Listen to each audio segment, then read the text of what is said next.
Hello guys and welcome back to Sets of the Week. We are now in week 3 of the CPC Offseason, and this week unfortunately there were only 6 matches done. There were 2 forfeits, but even though we had 2 forfeits and only 6 matches, there were a lot of cool sets this week, and that's why instead of a top 3 we have a top 5 this week, and also we've got some more honorable mentions.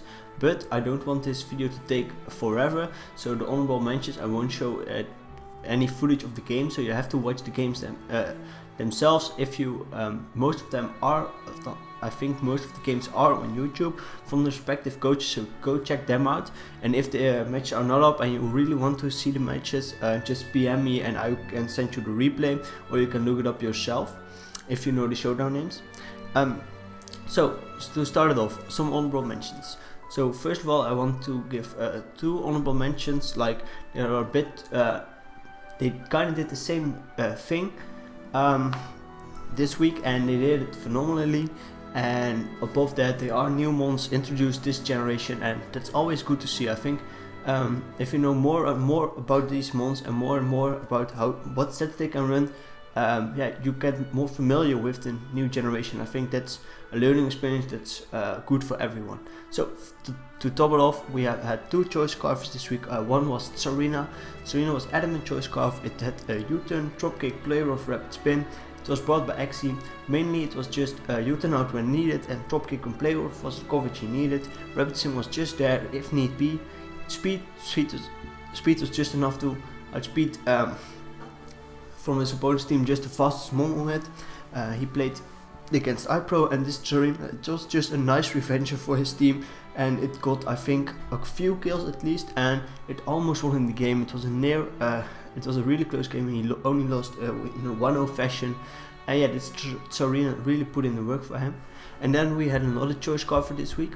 This one was brought by Greg, and Greg brought a Scarfed Incineroar. So also Tsarina is like base 70 speed, Incineroar is also around that benchmark, so it's not that fast. But if you can run it as a Scarf, it can still do a lot of work. If you have watched this match, you saw Jolly Incineroar with the Scarf, with max attack, just enough speed to outspeed everything, and some HP with U-turn, cross chop, flare blitz, darkest lariat. It broke through the opponent's team really beautifully. It really tear holes in it, like I think after a bit of chip damage, Landorus T 2-hit KO'd. Same with Mega Blasters, 2-hit KO'd by Darkest Lariat. It was a really nice set, and it really broke his opponent's team. He just didn't have had much for it, and I think it got like 2-3 kills, or it leaded to 2-3 kills, and it really broke the opponent's team apart. So that's why they are the honorable mention for this week, because the set itself are not that special, but they are new mons. They did a great job this week, so that's why they deserve an honorable mention. Then there's one more honorable mention I want to show you guys, and that's by Johnny. He brought a Pylo Swine, and you may think, okay, Pylo Swine, I've seen that mon put in some work in other matches, yeah, for sure. This time it was not max HP, max attack, it was just max HP, a bit of defense with Impatch Nature, and a lot of special defense investment. And if you look at the movesets, it had Stealth Rocks, so crucial, like every game. Ice Shard, just a priority, and then Roar and Toxic. So it was mainly to, kinda toxic the walls and roar them out, and this helped Johnny not to get swept by the Gotitel, who set up again 2+6 in this match, but the Pyroson was able to take up Psy Shock and was able to roar out and scaring out that big threat. So that were the honorable mentions for this week, really shortly, because no in-game footage, but just to give you a quick idea on some of the sets that were brought that didn't make the top 5.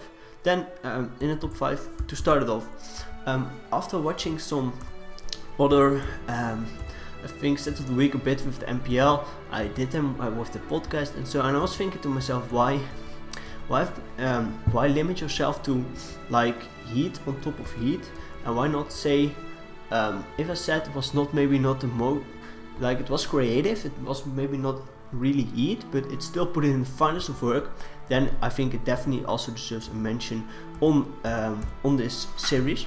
So that's why on number 5 there is the Ray Nucleus set by Johnny, and Johnny brought an Assault Vest Ray Nucleus.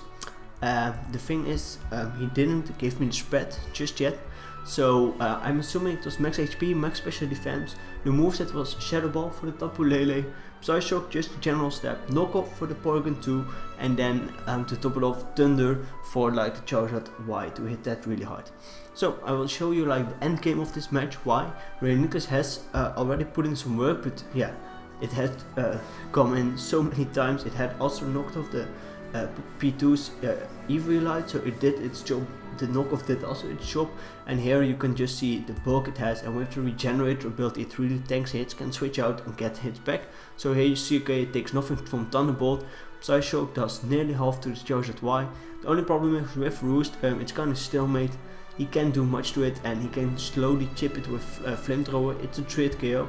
Here it gets really low, but yeah, it can recover up. But Tony knows, so he makes some nice plays. So here just in the end, so here he just goes back into the Greninjas, and yeah, Psyshock still is able to kind of recover up. He goes into Greninja, he unfortunately misses the Rock Slide, so here it's like Greninjas against the world. Can he pull it off? And as you can see, he goes for the chip damage. You know, Psyshock doesn't take, but he goes for the Thunder, risking it, and he hits it, and he pretty much wins the game because this Thunderous isn't able to do enough damage to Greninjas, and it shows its bulk, shows that the moves were really point on, and yeah, he brought the correct moves. It was a really great, just a nice bring on his part, and I said it put in a lot of work, and that's why it deserved the number 5 spot. So then in the number 4 spot we have a new mon. It was bought by Techno, and that's Celesteela. This Celesteela was more of an offensive Celesteela. It was max attack, max speed with Assault Vest just to take some hits, but mainly there the max speed was to throw off the Magnezone. If it wasn't Scarf, this outspeeds Magnezone because this hits just 1 point above Magnezone. It hits 61 speed, not 60. So Earthquake kills it, Heavy Slam and Air Slash are stab moves, and hits opponent's team really hard. Crestnut mainly for the Mega Slowbro, and pretty much only Manibus can deal with the Celesteela quite nicely, but other than that, not much. So in this game, you see here Celesteela comes in on the Slowbro, takes nothing from Psychic. A12 goes into his Magnezone, tries to trap it, gets hit by an Air Slash, so Balloon breaks, so he knows it's not Scarf. Techno knows he can outspeed, and he just pops the Magnezone with an Earthquake. He gets an attack raise, but he is mixed, and as you can see, he goes for the Crestnut. It is a 3-hit KO, it's not a 2-hit KO here, and it's kind of able to deal with the Slowbro quite nicely. Not like it can't really 1v1 it, but it is able to constantly pressure it, and the Slowbro can't do much back. As you can see, this Scald doesn't do much, even if it gets no burns. So here he switches out again, and I think later on he brings it in again. Like, he brings it on the Diggersby, and you think, okay, this is a nice 2-shot for Diggersby, but due to the max speed, he is able to outspeed Diggersby, gets the needed chip damage off on it to revenge it later on. So that's why the Celesteela deserved the number 4 spot. Then the number 3 spot is for a mon that has been around quite some time in the league format, and it's also a mon that with this set, I think it has definitely been run some other time, but this time it just did the exact job it needed to do, and that was for Greg, was his Mega Scizor. His Mega Scizor, it was a max HP, almost max defense variant with just a little bit in attack investment, and then Sword Dance and Roost. So Roost for longevity, Sword Dance to setup, and then the coverage of Brutal Swing plus Bullet Punch. He thought that was the best coverage to hit my opponent's team. And you will see in the replay of this match that this Scizor was just perfect for this match. So it's, by the way, it's number 3, not number 1. Why? If you look at the set, the only thing that could be like special is the Brutal Swing. So it's maybe not the heat set of the week, but it's definitely the mon that put in the most work for his team. So here he goes into Scizor on the Mienshao. He takes on a jump kick, does not even do over health from a life of Mienshao. He goes for the SD, and he knows, okay, I can one-shot this Mienshao. I think he just goes for a safe Bullet Punch. That's nice. So then Jirachi comes in. This Jirachi shows that it has no HP fire or something to hit the Mega Scizor really hard. Then the Mega Scizor reveals the Brutal Swing, gets the Technician boost on a 2+2, easily able to take it out. Landers comes in for the Intimidate drop, but drops to a Bullet Punch. Then Mienshao comes back in. It's at +1, so it doesn't kill the Mienshao, but unfortunately it misses a high jump kick, so this makes the match a little bit easier. Like, I think Mienshao and the Sejuai wouldn't have been able to break through the team, but still it made the Mega Scissor sweep, because as you can see, due to the defense investment, even at 21%, it takes that Spirit Shackle and it's able to kill the Sejuai with a brutal swing, and that's why this Scissor put in a finest of work for him and definitely won him the game. So then over to our top 2. At the number 2 spot, we have a set that was tailored to do a lot of things, and it did some of the things really nicely, and that was the Ambush set that was brought by Jake. So this Ambush set, it was mainly still offensive. It was adamant. It had a lot of speed, and it had quite some attack investment and some special defense investment. So what did this set do for him? It was speed creeping on Heatran, and Heatran that was speed creeping especially for like a defensive Gliscor. So it could potentially outspeed an Heatran and kill it, which is really nice. It also had enough special defense to take 2 Jolly HP Flying or Psychics from Mega Houndoom, able to deal with that, one-shot it with a Hammer Arm, and also it was able to take 2 Scald from Milotic after rocks due to the Special Berry, and the Special Berry also helps him with something like a Azumarill's Aqua Jet. And then it has Hammer Arm, Wild Charge, Sucker Punch. Hammer Arm and Wild Charge are mainly there to hit his opponent's team really hard. Sucker Punch is just there for things like the Latios, and then he has Will-O-Wisp to like try to cripple some more bulky mons, maybe a mon like Hitmontop, maybe even a mon like Azumarill if he wants it crippled and he knows he can't kill with Wild Charge. So here you can see a bit of the work the Emperor put in. So here it switches in on a Flamethrower from Heatran, does not do enough. Heatran shows that it has a lot of speed, so it still outsped the Ember, but Ember still took not that much damage from it with the Flamethrower, and Hammer Arm clean KO'd it. Azumarill comes in, and it goes for an Aqua Jet. This might have been a bit of a misplay due to the speed drop, but maybe he was no speed Azumarill and he thought, okay, Aqua Jet kills for sure, I don't want to risk things. Then the Special Berry pops and he takes the Aqua Jet as it was nothing. It only did 9.8%. This also revealed that this Azumarill was more of a support Azumarill, so that's also the reason for it, but it was still able to take the hit and clean KO the Azumarill, which was quite nicely.